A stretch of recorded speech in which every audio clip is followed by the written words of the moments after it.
The idiots have been in charge way too long. And that's why you're here. For the podcast you need. All for liberty all the time. Welcome to Liberty Bites Back.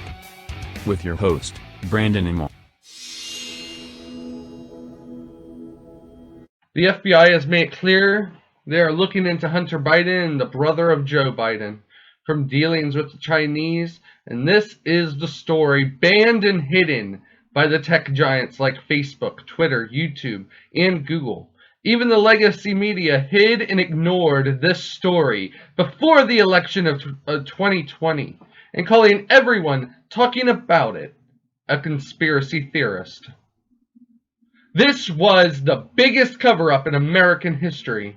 Criminal probe into Biden family being confirmed, and the cover-up may be the biggest media scandal in U.S. history.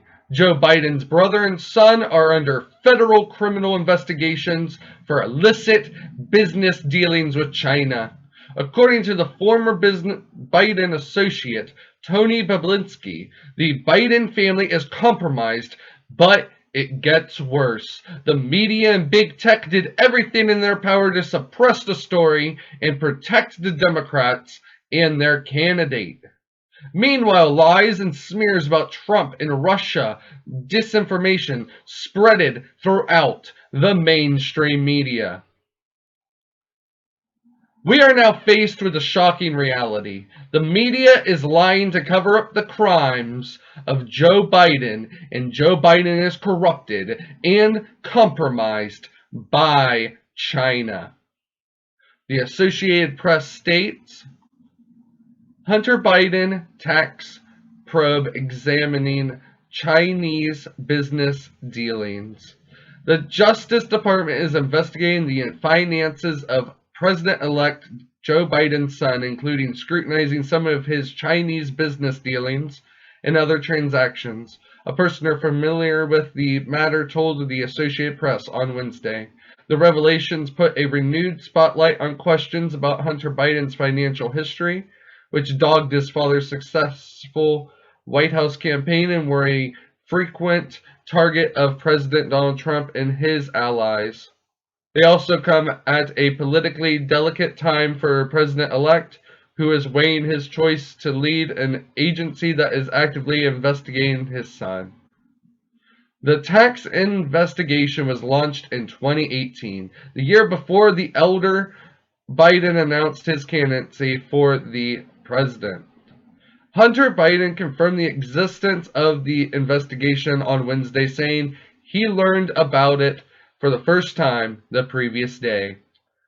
Quote, I take this matter very seriously, but I am confident that a professional, objective review of these matters will demonstrate that I handled my affairs legally and appropriately, including the benefit of professional tax advisors, he said in a statement.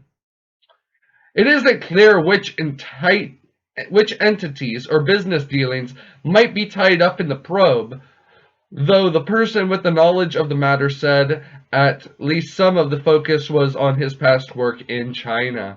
Federal investigators served a round of subpoenas on Tuesday, including one for Hunter Biden, according to another person familiar with the investigation. Investigators did not reach out until recently because of the Justice Department practice against taking overt investigative actions in the run-up to an election. One of the people said, the people familiar with the investigation insist on anonymity to discuss an ongoing probe. Hunter Biden has a history of international affairs and business dealings in a number of countries. Trump and his allies have accused him of profiting off his political connections, and have also raised unsubstantiated charges of corruption related to his work in Ukraine at the time of his father was vice president, and leading the Obama administration's dealings with the Eastern European nation. Late Wednesday, Trump tweeted a quote from New York Post columnist Miranda Devine claiming 10% of the voters would have changed their vote if they would have known about Hunter Biden. Biden is actively assembling his cabinet, but is yet to name a nominee to lead the Justice Department. That person could ultimately have oversight of the investigation into the new president's son if it is still ongoing when President Joe Biden is sworn in on January 20th. Now, Joe Biden will, on January 20th, if he becomes president, as it's not decided until January 6th, he would be the one to appoint the person overseeing his own son's investigation, making it clear nothing will come of this after January 20th because Joe Biden, for some reason, has the ability to affect interests in his own favor. Whoever he chooses would need to recuse themselves because of personal interest of Joe Biden for the case to not be in jeopardy to the influence of Joe Biden. They made Sessions recuse himself, everyone. They made him do that, and now they must see any real answers come to light right now under Joe Biden. They must do the same. In respect to the issues of the Chinese, Hunter Biden, and the Biden family ties to China, they need to recuse themselves. And earlier on, they stated that they did not want this to come out during the election. Well, that's a bunch of bullcrap. They needed to go ahead and let the people know that a president's family was being investigated as getting illicit business deals with a foreign country. This is just ridiculous.